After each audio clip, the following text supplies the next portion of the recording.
Hello everyone, welcome to Rise of Patience. Do you consider yourself an intermediate plus player? Do you feel you are amazing at Nomad but for some reason the advanced players get you every time? Do you feel that your skills have become saturated and you're not improving anymore? Then you are watching the right video. In this tutorial, I'm going to share 9 advanced tips that distinguish intermediate players from advanced players. So stay tuned.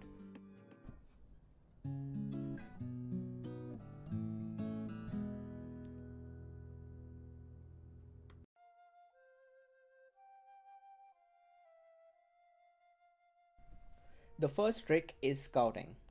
Scouting is one of the most important aspects of the game, and good scouting can easily provide you a big head start. While all of the intermediate players do scout, they don't scout with enough villagers. I recommend sending at least 2 villagers in different sections as soon as you complete the city and try to acquire food or wood rares, though food is preferable to wood initially. Also, make sure you do not wait for too long before you send out your villagers. You want to send them as soon as you complete the city because otherwise your enemies are going to hog all the ruins that are close to their cities or even your cities. To emphasize on the importance of scouting, here is some endgame screenshots. I was more likely to win a game if I had great ruin bonus in it.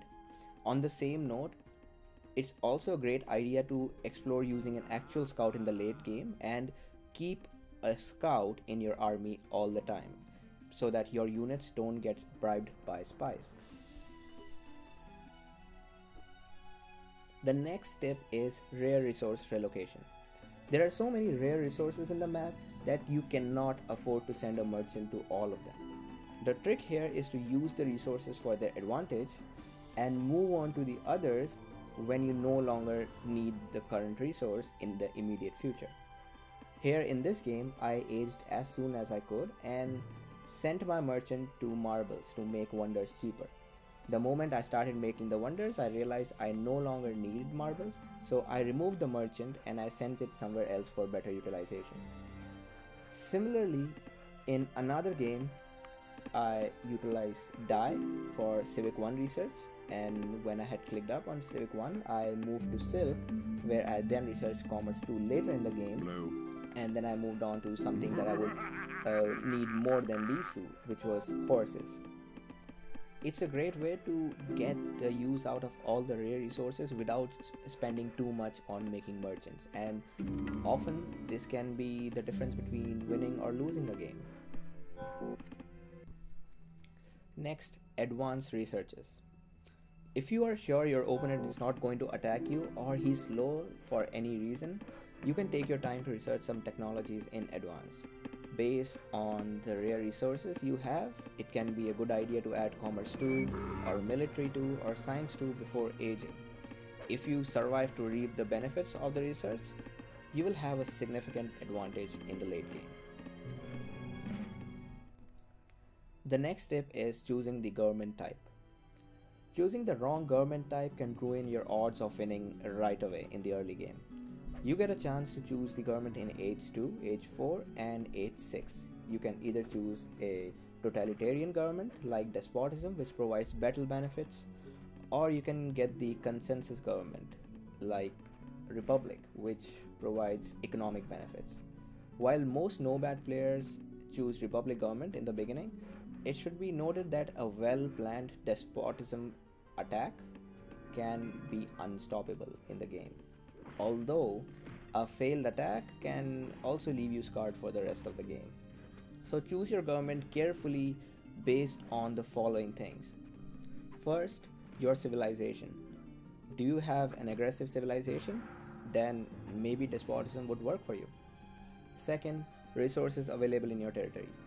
Do you have the resources to go for a good boom, or are you out of wood or mountain right now? Because in that case, you're not going to be making the use out of a republic government, so better go for despotism. Third, your enemy's civilization. Does your enemy possess a defensive civilization like Mayans or Koreans? Well, maybe despotism is not a great choice then. And fourth, and sometimes the most important factor, how close are you to your enemy on the map. If you are very close to your enemy, then you should be ready for an attack, and despotism can help you to survive that attack. If you are far away, then it's better to focus on your economy and go for republic. Next, deleting the Senate. This is more important than I could stress on. Your senator marks your capital and it takes time to be deleted. It's always a good idea to delete the Senate as soon as you research your government. This allows you to move your capital quickly whenever you see an enemy sneaking up on your capital. The enemy getting the capital sack bonus gives him an unfair advantage and is often enough to turn the tides in the game. You will often see pro players deleting their capitals right away. Tower and Militia. Along with deleting the Senate, another way of defending your capital or just another city is to add militia to your army. For this, you need to make a tower as soon as possible after you age to classical age and research militia. Militia are armed villagers. They are weak but in great numbers, and with their actual army, they can easily defend your cities. The best civilization for a militia rush is Turks, and I'll do a separate video for that. In this clip, you can see Lad Smoker as knew that I went despot, so he should have expected an attack. He already had a tower, but he still did not research militia. If he had somehow defended that city, even if it costed him most of his army and villagers, it would have been a major setback for me, because despotism is a big investment, and if I had failed that attack, it could have easily translated into a lost game for me. Not to forget that a surprise attack at your capital can also be prevented using militia, and those militia are also going to buy you additional time for you to move your capital. The armor upgrade. This is a major battle tactic that intermediate players either forget or they don't know how important it is. Armor upgrades are available in the castle after Military Research 3, 4 and 7 respectively. They provide your units with additional armor whenever your units are close to a general or your government leader. Here in this game, Kazamas in blue makes a castle and he's ready for the armor upgrade, but guess what? He forgot to do it. And since I had the armor upgrade, it gave me an edge in the battle and I could take his city. And another mistake here was that he lost his senator. So whatever armor benefits his troops were getting, it was no longer there. Losing the senator cost him 3 things. No more healing for the army, again no more armor for his units, and his buildings also did not have any armor. You should know that senator provides a +5 armor to the buildings and it's a real defensive bonus.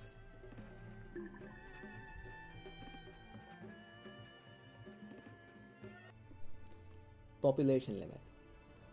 In Nomad games, it's normal to find yourself with too many resources and you are at the population limit, so you cannot make more troops out of the resources. In such a case, use your available army for something to make the best use out of them. In this game, I saw the other side was attacking their opponents, so I sent 5 elephants to help the other side. It does not matter whether or not they needed my elephants, but the fact that I didn't need them immediately, I could easily lend a hand without exposing my city to the enemy. This part also brings me to the last advice I have: raiding. In this game, I raided spirits and smoke your asses villagers.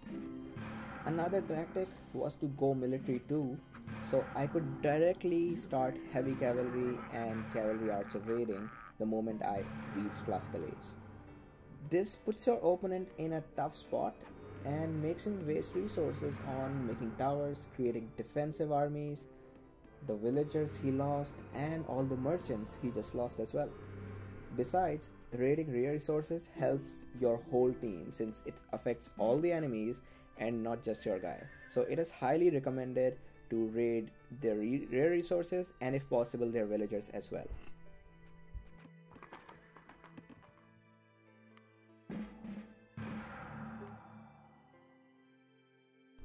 And that's all I have to say in this video.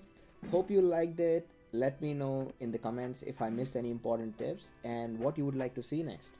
Make sure to subscribe and like the video. See you all next time.